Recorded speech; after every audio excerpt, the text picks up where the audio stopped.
Welcome to the Veterans Corner. Today we're very excited to have with us the pastor of the Broken Chains Biker Church and the organizer for Barracks22. We have Pastor Tom, Flathead Tom Iddings with us. That's right, don't forget the Flathead. Gotta say that. Welcome, Tom. It's so good to have you with us. It's so great to be here. Good. We'd like to hear a little bit about your vision and your mission. I've known you for quite a few years. And we started out with the church down in Brockton. Right. And that was wonderful. And it's still wonderful. And we just celebrated our 8th anniversary of Broken Chains Biker Church. And we started in Brockton, meeting once a month. And we moved to Holbrook to move every week. And we just bought this building down in Taunton August 2nd. We closed on it, and our first service was September 9th. That's awesome. We had, I don't know, 350 people there because we had to do an outdoor service. It was pretty big. We hadn't quite gotten our temporary occupancy, and we weren't nervous. But the vision of the church always was to reach out to bikers and the marginalized, those people less likely to walk into grandma's church. And still, we preach the gospel, full-on, straight-on gospel, but we do it a little bit different.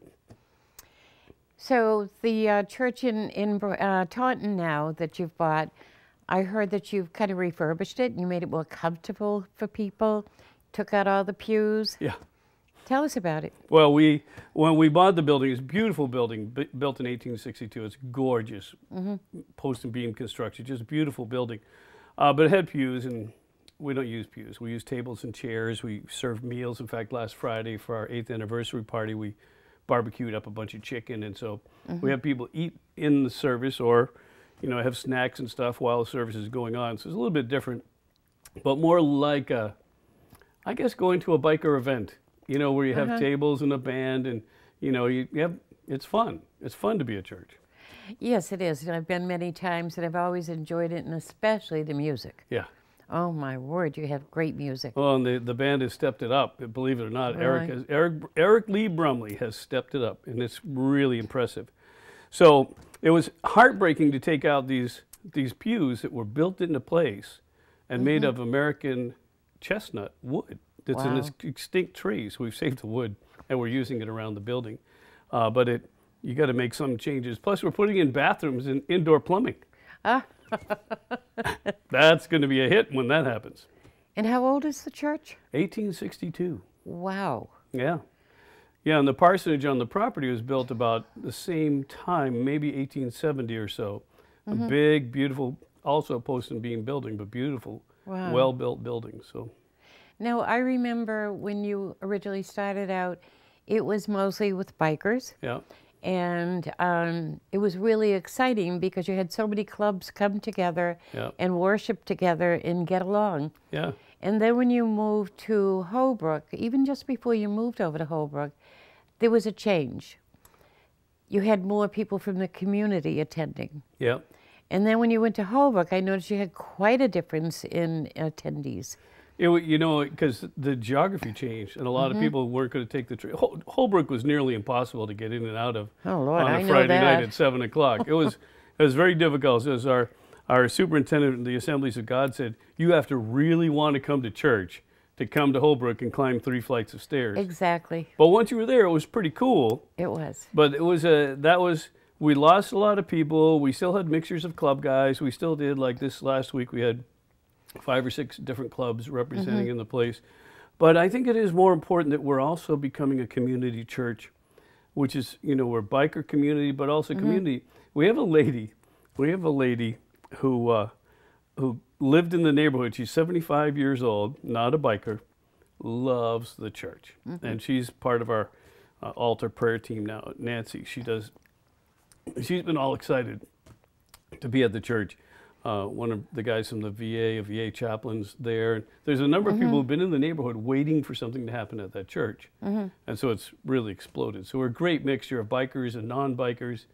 The biggest question most people ask about Broken Chains Biker Church is, I'm not a biker, can I come? Right. Yes, as long as you don't hate bikers, because I'm going to keep being a biker. So if you get a problem with bikers, you're going to have a problem with me. But aside from that, it's going to be great. And a lot of the bikers are veterans. Oh, yeah. And you yourself are a veteran. Yeah. You served in the Army, was it? Yeah, 1974 to 1978.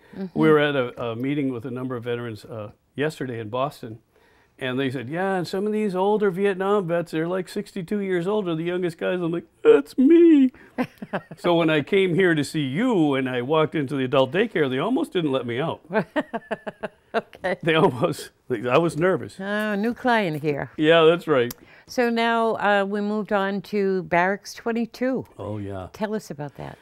Well, we've had a passion of working with veterans groups, as you know. We've Right. Done blessings and been part of events, and we've worked with 22 Kill and a whole bunch of, I think, the American Legion Riders and a whole bunch of different veterans groups. And we've had a heart for veterans, thinking we've got to do something, but we were never really in a position to. But here we buy this property, which God gave us a ridiculously great deal on. Otherwise, we couldn't be there. Mathematically, there was no reason for this church to buy a building. We couldn't be done, but God made it happen. We kept looking at the barracks saying, man, I mean, the parsonage saying, this is 6 to 8 bedroom building. Beautiful building. It needed more work than we thought that it needed to make it, nice again. And I thought, we could make veterans transitional housing right here. This would be perfect for veterans transitional housing. And we started to brainstorm a little bit. And so as we looked at the property, part of our plan to buy it was to have people in that building. So it took us quite a while. In fact, Deb and I were working there 7 days a week with other construction crews until the end of January, trying to get everything ready. We still have one bathroom that just needs a couple of more things done in it, and then we'll have 2 full baths. That one's handicap accessible. So we got help from the soup man, who provided us mattresses for all the beds. We got help from all kinds of organizations that I never can list, and you're great at doing that, and I'm terrible at doing that. So we've tried to keep track of people and thank them as they go. But 22 Kill has been a huge, huge supporter of Barracks22. So we've been blessed to have them. So now we're trying to find all these veterans that are in need. And apparently, you were just talking about it earlier before the show. When I got out in 1978, I didn't know there was anything. You just got out and you dealt with whatever you dealt with. And I didn't know. I didn't sign up for the VA. I didn't do it. I just got out. But I am amazed at how much is available for guys looking for jobs, looking for help, looking for counseling, looking for help with PTSD. There's a lot available. The guys just have to make The effort. Yeah, just one They call. have to reach out. I know it's all out there, but it's not like somebody hands you a list and say, this is what's there for you. Yeah. This is what's available. And no one does that, and it's too bad. And it seems to go word of mouth. But as we're making these connections, we're going to try to take these connections like the Boston Veterans Collaborative, that's bringing a whole bunch of groups together. We're going to bring that information to the veterans groups we know, who can then, we have some poster children, some PTSD poster children in various motorcycle enthusiast groups. Right. And we'd like them to be able to find that place to get some help, and we'd like to be one of those. Another place to maybe reach out to is the Veterans Center, the vet centers outside of the VA. Yeah. I think when I worked for the VA in mental health, I know a lot of the fellows didn't want to come into the VA, but they would go to the vet center. They're more with their own comrades there, so something to think of. Yeah. And I'm happy to hear that you're moving along and getting all these donations. And I wanted to say that the Elks, as the Veterans Chairman, we had some funds, and Chopper Deb told Boo Boo that you needed sheets and pillows, so we have purchased 16 pillows. You guys are wonderful. 16 sets of sheets and pillowcases. And then I thought, what's the good of having a pillow and sheets without a blanket? So the Field of Honor is kicking in and buying all the comforters. And we hope to deliver them next week. Thank you so much. Yeah. Next week we'll have a front porch ceremony. I better make sure that Josh gets the stuff off of the front steps and cleans it up. Okay. Yeah, I can hardly get in my house now. I have all these huge boxes there. 4 pillows to a box. Huge. Oh, boy. Yeah. So what are the requirements for a veteran to come and live at the house? Well, a lot of people will say, oh, Barracks22 is for homeless veterans. It's really not. It's a transitional home. So you need to come from someplace. It's a sober house. There are standards for living in a sober house. Good. You're expected to be at meetings, be sober, be subject to random P tests, all that kind of stuff. They pay weekly rent and should get a job. If they don't have a job, we'll help them get a job. Some might be on some form of disability. There's not really a limit to the time that they're with us because we want them to transition to normal life. But there'll be some folks, we just got a call from a 71-year-old gentleman today, Vietnam vet, looking for a place. He's going to come check it out. And a guy like him this is probably going to be where he lives, which is great because he could work in as management and all that kind of stuff and at least be the grandpa to all the young guys coming in. Yeah. So when guys come in, we try to get their stuff cleaned up, run it through a dryer, make sure there's no bed bugs or anything, and then move them into their rooms. And we have beautifully designed rooms. You know, we have 2 per room right now for a max, and it's really nice bunks, nice beds, nice painting, nice curtains, TVs in all the rooms. We have around the area. The Taunton area community table is right next door to the church, and they have meals that they put on. People call it a soup kitchen, but it's done like a restaurant. And so you don't feel like that guy standing in line. You actually sit at a table and get waited on, and it's very nice. There's a number of places like that, resources for food, plus we have donations for food that come in that we have in our freezers and refrigerators. So the guys, we just picked up, I almost was late because we were picking up our donated food today and setting things up. So when the guys come in, they've got a lot of food on hand, they've got great beds, great bedding, great location, a safe, sober, secure environment. And we want to, one day I want to be able to have the biggest flagpole in the world out on the grounds with the biggest flag I can find, and every morning do reveille and every evening do taps, but I might be going too far with that one.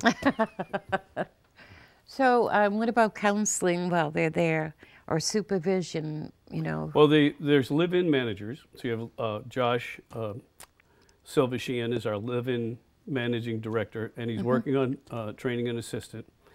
So they're here all the time, 24/7, one way or another. They take you off to meetings and so forth. We'd have to be a different kind of a facility to offer counseling in-house. However, you can walk right across the street to the church where we can do counseling. Nice. So if you're interested and you want to dig deeper, one of the things that we took on was we aligned ourselves with the Reboot Alliance, which gives us a way to deal with PTSD in lots of groups. So we'll be putting on those groups, and you don't have to be a member of Barracks22. You could be anyone, John Q. Public veteran and family. So we'll have counseling available on that level, and we're always here for you. So that's awesome. Yeah. So it seems like you're really attacking it from all different angles. We're getting excited. I would say that our weak link is that we've done a terrible job marketing. We just thought, well, we'll build it and they'll come, like the Field of Dreams, right? Right. And we built it and we're like, where's all the guys? Where is everybody? Yeah. So, but we finished at the end of January. Deb and I headed off to Israel for 10 days, which was awesome. As we came back, we've been kind of playing catch up. And being here, we met with a few folks who invested heavily in helping. We had help from the Starlight Foundation, I forget, from the Shamit Group, built this magnificent deck and ramp and did drywall inside. I mean, it was amazing how many of those guys showed up every weekend donating their time to do construction. But it came out beautiful. And of course, our friend Rusty from Old School Construction, he's decided, he says, I came to help out and I never left. So he's been at the church for a long time. He's become a member of the church, and that's been really cool. So anyway, so the construction stuff is largely finished up, and we now are looking for guys. And so 2 called today. Okay, now if somebody did want to reach out and was curious about it, how would they reach you? You would need Josh's number, which is on that card. Which Jack will put on. That Jack will put on there? Great! Yes, he's great at that. Thank you, Jesus, for Jack. Yeah, so if any veterans are interested and would like to inquire about Barracks 22, at the end of the program, you'll see Josh's telephone number. please feel free to call him. Yeah, or email him. I'm sure you can put that up. Yep, And absolutely. we have barbecue pits, fire pits. We've got some Home Depot's talking about maybe doing some tranquility gardens and stuff with waterfalls, and there's a lot of landscaping going to happen soon. This is kind of a resort, I think. Yeah. I don't think the people who move in, they'll never want to leave. Exactly, exactly. But that's a good thing. Yeah. And is there a limit on how long they can stay? We really don't have a limit. Just using the 71-year-old gentleman who called today. Maybe he's got a job, maybe he doesn't. He could be on disability. We don't know. We'll find out his particulars. But he might be a guy, Josh, in one of his other buildings that he managed a while back, had a guy who lived there full time. And he was happy. And hey, look, if you're happy and you can help out and be part of management, awesome. Sure. So, you know, ideally you want people to grow up and move out. We're just, we're talking about one guy needs to learn how to do laundry because nobody ever taught him how to do laundry. So right now his mother's doing it. But in the future, we'd like him to learn how, as an adult male, that, by the way, your mother doesn't live here, and, and you need to let go of the apron strings. It's time to fly, little birdie. So the hope is to transition people to their own place. And we've been also thinking about ideas of how to be able to help fund their first, last, and security when they're ready to move. We've tried a lot of different angles, and we may do some fundraisers to have funds on hand to help give the guys a leg up into the next place. It's still maybe, and I'm talking out loud, which I'm sure Debbie would be like, stop talking. But, you know, I think it's I would like to see us in that place. What if a person has no money and they want to come and stay? They're welcomed in? We've offered some scholarships, but at the end of the day, we have to pay electricity. Right. We have to pay heat. We have to pay your cable. We've got to pay for water and sewer. And the church doesn't have a large amount. We're not a rich church. It's a miracle that we're here. So we have some scholarship available because we would take, I don't want somebody to be just swinging in the breeze. But if we did bring them in, we're going to try to fast track them into a job of some kind where they can stand on their own 2 feet. And that we can't take in 12 of those at once. So we've got to be a little bit business minded in that stuff. As much as my heart would say, yeah, let everybody come in. Yeah, I know you. Set up the camper. We can bring in more guys. You're right. You'd have the tents and really be a barracks out there. That'd be so cool. Oh my God! Have a bivouac. We've got enough. We have enough grass out front that we could set up a whole bunch of tents. That'd be fun. Possible the town would have a problem with it. I really want to say, you amaze me. You started out, you had a vision, and it became your mission. And it hasn't been that long. What, 8 years? I mean, you've accomplished so much, and you've helped so many people, and the church has really expanded, and you've got quite a following, and now you're reaching out to our veterans, and Lord knows, without them, we'd have nothing. Yeah. So, Tom, I really, really commend you. And your wife, Chopper Deb. Without Debbie. Yeah, I don't think you'd be doing it all. I'd be a dead man walking. Yeah, without Debbie, I'd be in deep weeds. And I have to give credit to God. You know, when we started on this journey, we sold our house, closed our businesses, had no money. And God said, it's time for you to become pastors. We're like, what are we going to do? And He's provided housing for us. We had no money to eat healthy. We started getting food donations, so we had food. Everything we've needed has been provided for us personally. Even though we sofa surfed for a long time, last year we got a home, miraculously. And then here we are with these buildings that we want to reach the world with, and we're really having a blast. So God gets the credit and the glory. I just have to stay on track. Tom, you've done a great job, and I really appreciate you coming here today. Thank you. And sharing. And I'd like to have you come back. And, you know, once the barracks gets going, and you have, I'm sure, future plans and visions. Yes, some of which cannot be revealed now. But we do think that there's a need for more sober housing, and we're looking at some other buildings. All we need is another 100,000 to be able to make it happen. Oh, so, you know, okay. If you've got that 100,000, please call Josh. Tom, thank you so much for joining us. And like I said, I would love to have you come back. maybe we could have Josh on next time, or Deb. That'd Would be love great, to have yeah. Deb. She's a Deb's great awesome. Josh is terrified of that camera. Oh, And he's a well, brilliant guy, but he's terrified of the camera. I would Yeah. love to have him sitting with us talking because he knows way more than I do. well, maybe we'll get him on someday. That'd be It's good. really pretty easy. It it's is. relaxed, you know. And you're wonderful. Thank you. Thanks, I appreciate it. Tom, thanks again. Thanks, Love Jerry. We love you. guys. Thank you so much. Thank you. And thank you, Mansfield, for tuning in. I hope you've enjoyed this very informative program. And I look forward to seeing you again when we have new guests with more visions and great plans for our veterans. Thank you.